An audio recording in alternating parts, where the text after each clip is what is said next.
Bienvenue dans ce podcast Conseils de sportifs. Aujourd'hui, une fois n'est pas coutume, on va aborder un sujet un peu plus généraliste que d'habitude, qui concerne bien évidemment les sportifs, mais pas que. On va parler du sommeil, de ses enjeux sur la santé, mais aussi des troubles qui peuvent fortement perturber notre vie quotidienne. Pour ça, je suis accompagnée de Sylvie, notre experte. Bonjour Sylvie, alors avant d'entrer dans le vif du sujet, je te propose de te présenter. Qui es-tu exactement ? Bonjour, écoute, je m'appelle Sylvie. Je suis sophrologue relaxologue depuis à peu près 2 ans maintenant. C'est vraiment pour moi un métier passion. J'accompagne les gens au quotidien dans les troubles du stress, les troubles de l'anxiété, les problèmes de sommeil. Mon rôle, c'est d'accompagner les gens pour les rendre autonomes dans leur pratique et puis pour leur apporter un bien-être, un mieux-être au quotidien. Très bien. Alors ma première question, c'est pourquoi c'est important de dormir ? Alors, il faut bien dormir pour être en forme, tant physiquement que mentalement. Avoir une bonne routine sommeil, c'est primordial pour être en bonne santé. Le sommeil, c'est une fonction vitale importante. Avoir une bonne nuit de sommeil au quotidien, c'est indispensable pour l'organisme, pour se régénérer sur le plan physique et mental. Et alors, qu'est-ce qui se passe quand je dors concrètement ? Ça se passe comment ? La période de sommeil est composée en plusieurs cycles. Chaque cycle est très important, a une fonction bien donnée. Les cycles se répètent plusieurs fois dans la nuit. On a différents cycles. On a d'abord un cycle de sommeil léger. Le cycle de sommeil léger, c'est un moment durant lequel le dormeur va passer de la phase éveil à la phase sommeil. L'activité cérébrale se ralentit, on a une réelle détente musculaire. À ce stade, la sensibilité au monde extérieur est très importante. On entend le moindre bruit, on visualise la moindre lumière. Et en fait, cette petite période de sommeil léger va nous permettre d'arriver dans un nouveau cycle qui s'appelle le sommeil profond. Le sommeil profond, c'est là où le corps va vraiment se réparer. Le sommeil profond est très important. Durant cette phase, le rythme cardiaque, la respiration ralentit. Voilà, l'organisme peut alors commencer à créer des hormones, à se renouveler d'un point de vue cellulaire. Pendant ce stade, on va améliorer sa croissance, la cicatrisation, le renforcement de l'immunité. Durant ce sommeil profond, le corps se met réellement au repos et c'est là qu'on récupère en profondeur. Et ensuite, il y a la dernière phase qui sera le sommeil paradoxal. Là, on a une activité cérébrale qui est vraiment très importante. Durant ce cycle, la respiration, le rythme cardiaque, tout est très irrégulier. La température corporelle est fluctuante et le cerveau va marcher à plein régime. C'est à ce moment-là où on va venir mémoriser quand on est en phase d'apprentissage. Et puis, on va venir faire aussi un peu le ménage dans nos idées, dans nos pensées. Une période qui est beaucoup plus riche en rêves. D'ailleurs, c'est le dernier cycle, la dernière phase de nos cycles du sommeil. C'est pour ça que le matin, on a l'impression de se souvenir de nos rêves avec beaucoup de précision. D'accord, très bien. Et donc, sur ces 3 cycles de sommeil, parfois ça vient se perturber avec plein d'autres choses et donc on parle de troubles du sommeil. Oui. Et j'aimerais, avant qu'on aborde le sujet, qu'on définisse exactement ce que sont ces troubles du sommeil et notamment ce qu'on appelle l'insomnie. Alors l'insomnie, ça se définit vraiment par une plainte d'un mauvais sommeil qui généralement se traduit soit par des difficultés d'endormissement, soit par des éveils dans la nuit, appelés réveils nocturnes. Soit ça peut se traduire par un réveil très précoce le matin, avec pareil, difficulté de se réendormir. Et puis on peut avoir également la sensation d'un sommeil pas réparateur. En fait, on se lève le matin et on est fatigué. Voilà, c'est vraiment les 4 plaintes des insomnies. Et alors, c'est dû à quoi ces insomnies ? Alors, il y a différents facteurs possibles qui génèrent l'insomnie. Ça peut être par exemple un cycle d'éveil-sommeil modifié. Des gens qui vont travailler de nuit ou en horaire décalé, des siestes inappropriées ou des personnes qui voyagent beaucoup vont avoir des cycles sommeil-éveil vraiment décalés, modifiés. On va pouvoir aussi avoir comme cause le stress, le surmenage, les soucis, l'approche d'événements stressants ou excitants.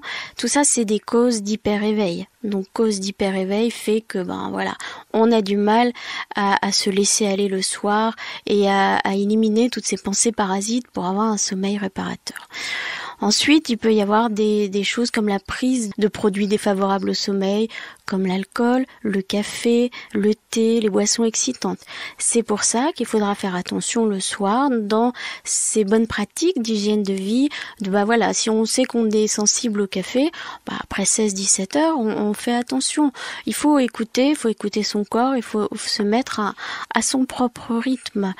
Et puis, on peut avoir aussi, dans ce qui nous empêche de dormir, des facteurs, un facteur environnemental, donc le bruit, la lumière. On va faire un focus peut-être sur la lumière parce qu'on en parle beaucoup.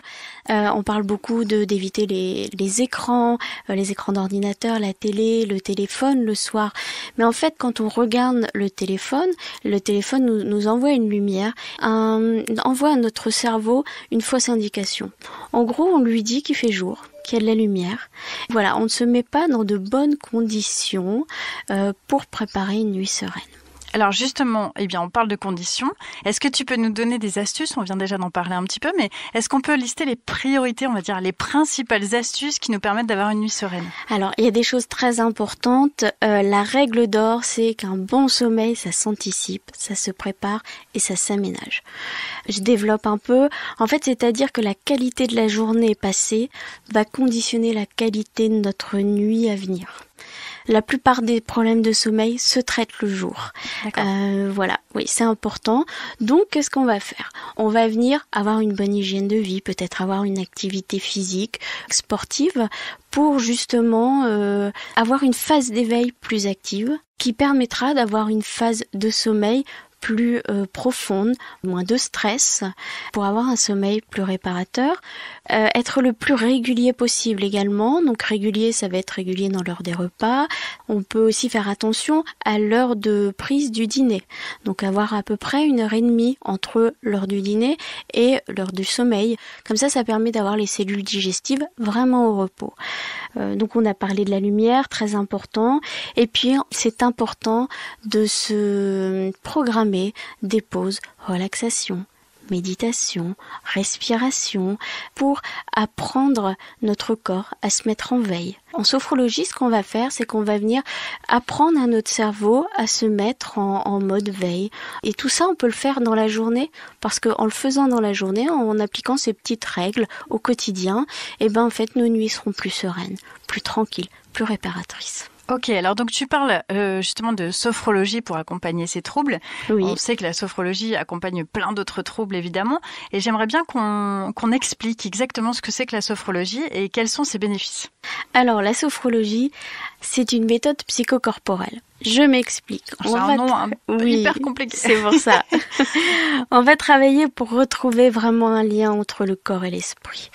On a différents outils, donc on va travailler sur la détente musculaire, sur la respiration contrôlée et la visualisation positive.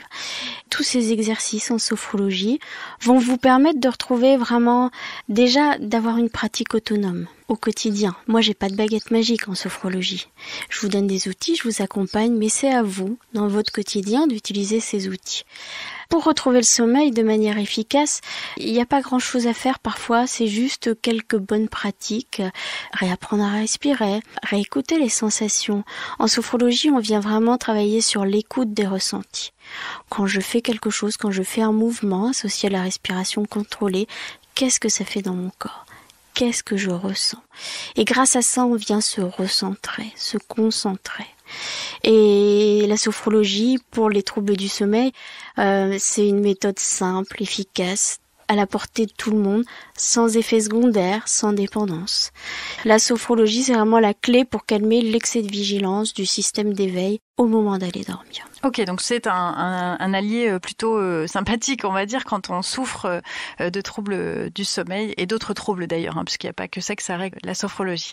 Eh bien écoute, merci beaucoup Sylvie, merci pour tous ces détails, toutes ces précisions. Merci à vous d'avoir suivi ce podcast. S'il vous a plu, n'hésitez pas à le partager sur vos réseaux. Et pour celles et ceux qui ont un iPhone, un iPad ou un Mac, vous pouvez aussi nous mettre un petit commentaire ou un petit pouce, un petit j'aime sur Apple Podcast. On se dit à très vite pour d'autres conseils de sportifs.